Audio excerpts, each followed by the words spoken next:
سوالات ہیں. کچھ لوگوں نے امام مہدی ہونے کا دعویٰ بھی کیا تھا. امام مہدی کی نشانیاں کیا ہیں؟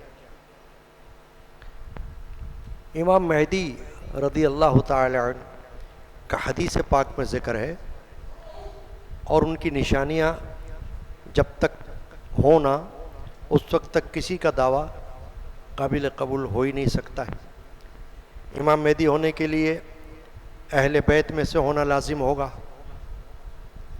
حسنی حسینی سادات ہونا لازمی ہوگا. امام مہدی ہونے کے لیے حضرت عیسیٰ علیہ السلام کا زمانہ ہونا بھی لازمی ہوگا، کیونکہ ان کا زمانہ اور عیسیٰ علیہ السلام جو دوبارہ تشریف لائیں گے حدیث پاک کے مطابق وہ ایک ہی زمانہ ہوگا. تو اگر امام مہدی ہوں گے تو حضرت عیسیٰ علیہ السلام بھی ہوں گے.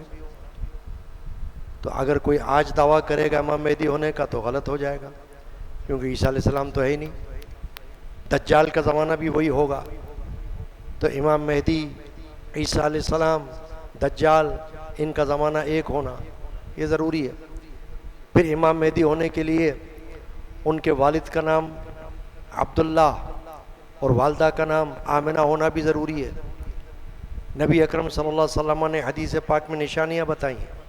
جب تک یہ ساری نشانیاں ظہور میں نہ آ جائیں اس وقت تک دعوی مہدیت فضول ہے اور بیکار ہے، اور وہ جھوٹا ہوگا، کذاب ہوگا، کیونکہ وہ تو نشانیاں حدیث پاک میں بیان کر دی گئی ہیں. امام مہدی کو ماننے کے لیے آخر حدیث پاک ہی سے تو مانا جائے گا نا، ورنہ ان کا ذکر اور کہاں ہے.